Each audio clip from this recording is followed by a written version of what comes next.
Great. So, hi everyone. I'm Josh. Thanks for coming to our Young Greens Convention Explainer for 2023. Convention is happening this weekend, as you'll know by now, in Bristol. It's a hybrid event, so some of you will be joining in person and some of you online. We've got a very packed schedule for the weekend. Tonight, we'll just be focusing on the democracy aspect of it. So we won't be looking at the political education and workshops and other stuff, which is also happening. This will just be about the nitty-gritty, how the democracy works, including election results and policies and amendments and things like that. We'll have the safe spaces guidance in the chat. That's just expected behaviors and stuff like that when you're in a Young Greens event, which applies online for talks like this, and will also apply on the weekend. So open that up. If you feel there are any safeguarding issues or anything going on today, then we can put the safeguarding email in the chat as well. It's just safeguarding@younggreens.org.uk. Right. So convention, I presume everybody here has already signed up. It's happening this weekend. Happens once a year. It's our big event. It's our only 2-day event other than 30 under 30, which is the big training program we hold in the spring. We've got a very cool venue in Bristol, which is obviously a key area for us nationally. It's a hybrid event, so especially given train strikes now, not everybody will be able to attend in person, but we have, since a couple of years ago, had provisions for allowing everybody to participate fully online, including voting and attending all of the sessions. The full timetable will be released in the next few days. You should have all received in your inboxes an information pack already, which has all of our advice on accommodation, transport, when to arrive, rough idea of when things are going to happen. So if you haven't received that, then let one of us know or email admin@younggreens.org.uk and we can get one to you. So annual general meeting, which is what we do at convention, is one of our 2 general meetings every year. The other one is in winter, which is basically a smaller version of this and without the elections. It's a combination of policies, amendments, workshops, political training, and the outcome of our Young Greens annual ballot, which is the elections we hold every year for the Executive Committee and for the Democracy and Accountability Committee.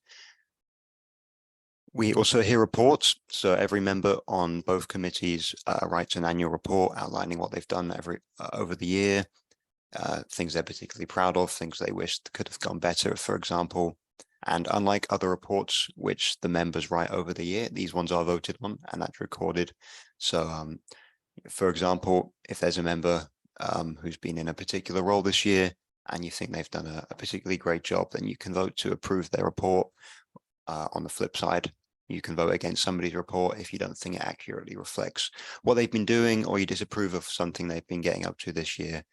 There are not tangible disciplinary consequences if a report is voted down, but it is an official record, which can act as a proxy vote of approval or disapproval with how a member has performed over the last 12 months.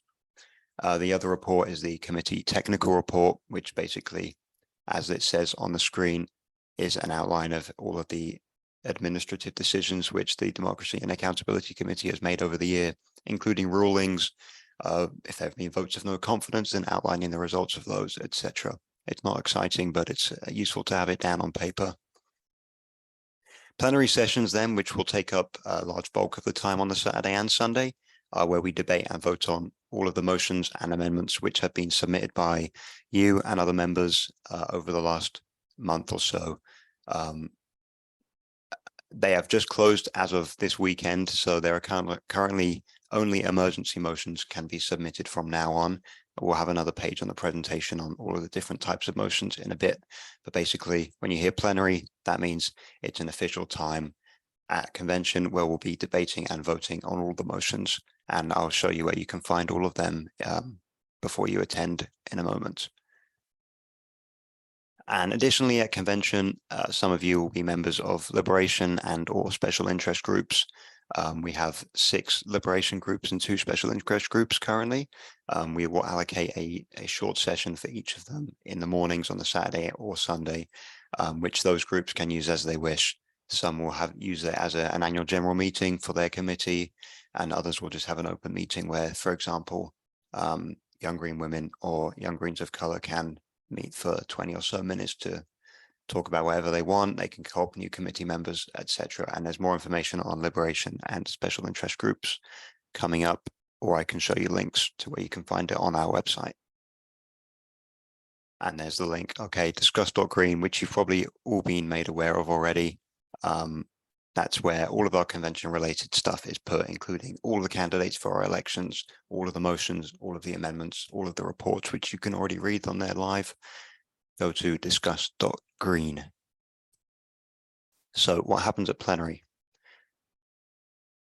They are chaired. Each plenary session will have a chair, which will be one of the DAC members. We'll change it around a bit so it's not the same person you're hearing all weekend. And also, if a DAC member has submitted a motion or an amendment, then they can't be the chair for that session because that's a clear conflict of interest.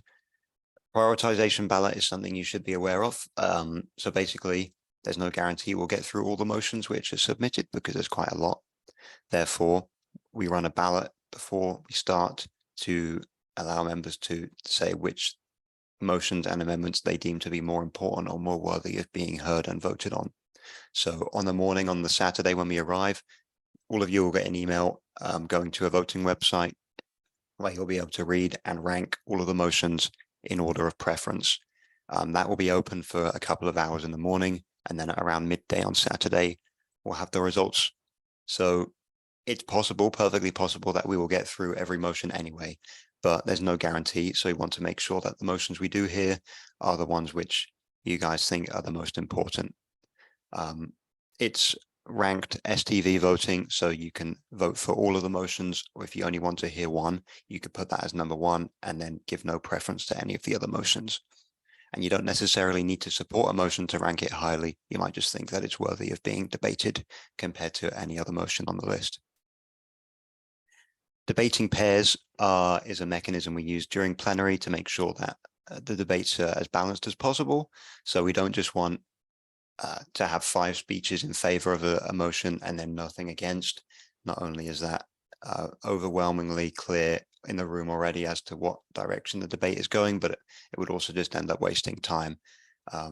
So we always allow the proposer of the motion to give a first speech in favor, but then the extent to which the debate continues for each given motion is contingent upon whether there are people in attendance wanting to speak for and against.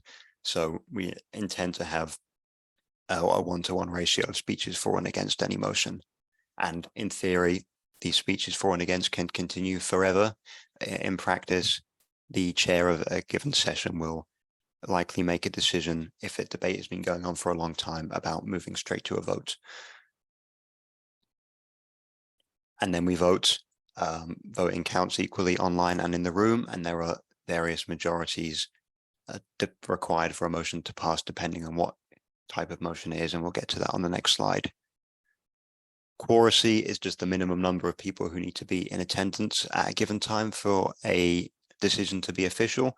So if there are, for whatever reason, less than 25 members in person or online, we can't continue to vote on things because it would be deemed to be too small a percentage of the Young Greens membership. But in practice, we've got a very large number of signups, so there'd need to be an earthquake or something for us to go below 25, so we should be good. Procedural motions. So as well as voting on the motions themselves, there are also some many less exciting things you can do within a debate if you feel like you would like to. So each of you attending in person will be given a pink card called the procedural card, explaining everything I'm about to tell you. And on Zoom, you'll be able to use your hand or message the online chair. It's at the chair's discretion to interrupt a debate to allow one of these motions to be heard. In most likelihood, usually always the chair will allow this to be heard, but again, it could depend on how long a debate has been going on already, whether it's deemed to be more disrupted to have a a procedural vote in the meantime, it will make more sense when you actually see it happening in person. And there are different types. So there might be a really long motion, like encompassing a bunch of different policy areas. And some people might really like some of it and dislike other parts of it. And so you could stand up holding your procedural card and say, I want to propose a motion to take this in parts. So if that procedural motion was accepted by convention, if enough people voted for it, then that motion would be split into 2 or 3, and each section would be debated and voted on separately. But that can only happen if the split still makes sense on their own.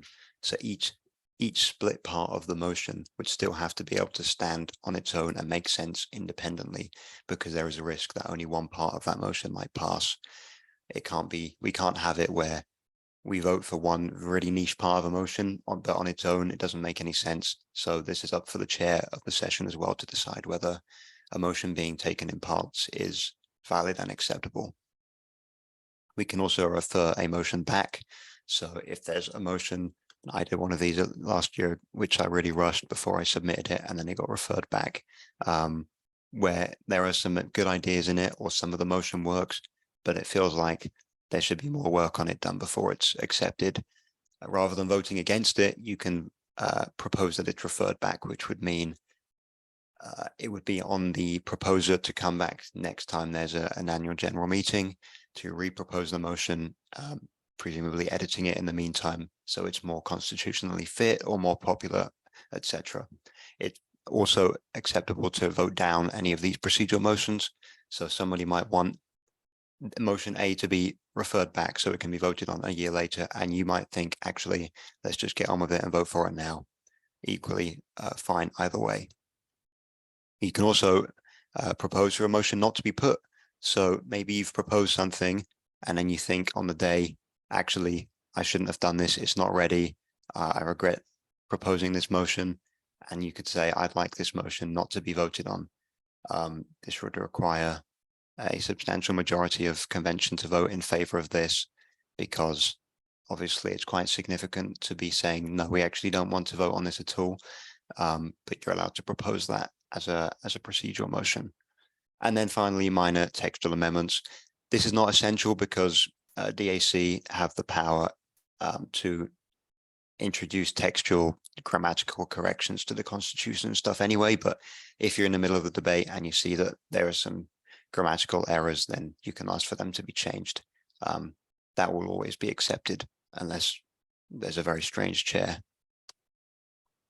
Okay, my animations have gone a bit messed up on this page, but let's go down the different kinds of motions, which you'll be able to see on discuss.green. Policy statements are the most commonly submitted. These are literally a record of where we stand on a particular issue. So if you're wanting the Young Greens to support any kind of external policy, then you would submit a policy statement, and these would be submitted into the record of policy statements. There's also a record of organizational statements, which refers more to internal policy in terms of how we organize ourselves. For example, we have a safe spaces policy in there to dictate how we should organize our events to be inclusive and accessible. I'm not sure if there are any organizational statements. Actually, there is one being submitted this year, which we will probably debate on Saturday afternoon. And there are a bunch of policy statements as well. Motions of censure and commendation. There is one that's been submitted, so we'll have this on Sunday, I think. These are motions which can be submitted to approve of or condemn the behavior or actions or record of any member of the Executive Committee or the Democracy and Accountability Committee or the Green Students Committee as well. So if you or another committee member thinks that this particular person or group of people have done really good or really bad work on something, then you can put forward this motion. Has the potential to be controversial, but I don't think there's any motions of censure submitted this time. So it might be less drama than we could, in theory, get. Resolutions, kind of similar to policy statements, but more active in the sense that rather than just saying the Young Greens believe in this, it's more like we want the Young Greens executive to do this. So we're going to ask the executive committee to get on and form a subcommittee or do this campaign in the next 6 months, for example. In the past, we've had resolutions on the Young Greens running a campaign on corporate financing at universities, for example, and then that's something that the executive focused on for the next year. So if there's something you want the Young Greens to really get on with in the short future, then you'd submit a resolution. All of these above require a 50% majority, so it's literally just half of the people plus one, pretty simple. And abstentions don't count towards that. So if you don't vote, then the number of votes you need to get to a majority doesn't get any smaller or bigger. On the other side, amendments. So these are changes to the Constitution and the standing orders which govern how the Young Greens works. Because these are more significant, they require a 2/3 majority. Elections. So this is the other part which you'll already be aware of. You should have got your voting links already. And if you haven't, then email ero2023@younggreens.co.uk. I think that should be .org.uk actually, but you know, you get the gist. We announced the election results on the Sunday night after voting closes on the Saturday night. Voting's been open for a few weeks now. We had our hustings on July the 8th. On the Saturday afternoon, we'll have a final shorter Q&A with the candidates who are in attendance. Convention just makes sense as the best time to announce the results every year, and then the 12-month period for the new committees will end at the next convention in 2024. But you'll have until 5 o'clock on Saturday to vote if you haven't already, which is why we still have that short Q&A session just at the end of the Saturday at convention. And we still have some reopened roles, as the slide says. So there are some liberation and special interest group roles and a couple of executive committee roles which didn't receive candidates before the first deadline. And because we want to encourage participation as much as possible and fill up as many roles, we've reopened those so you can still apply actually until the day before convention starts. And then the voting will open immediately after that. So for those specific roles, voting's only open for about 24 hours. But it is worth it if it means we can get more people involved for the next year. As I said at the beginning, this was going to be quite short, but we have lots of time now if anybody has any questions. But before that, you should already have all of this information, but please go to discuss.green to be able to read any of the motions or amendments or reports that we're going to be voting on at the weekend. Email ERO2023 if you have any questions. If you haven't received your voting link, and the younggreens.org.uk/convention has a much more coherent explanation of everything I've been talking to you about for the last 15 minutes. So definitions, what all of the different procedural terms mean, what the different motions mean, how to find them, etc. For now, I think that's it. So I'll stop sharing my screen and see if anybody has any questions.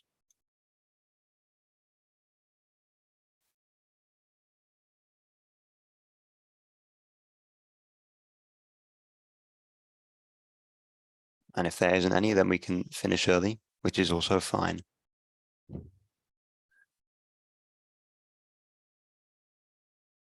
All right, not looking like it. That's great. Must have done a pretty good job covering everything then. So thanks for coming. Hopefully we'll see all of you in person or online on Saturday. Let us know in the meantime if you have any questions. And otherwise, you can go home and enjoy your Monday evenings. Thank you.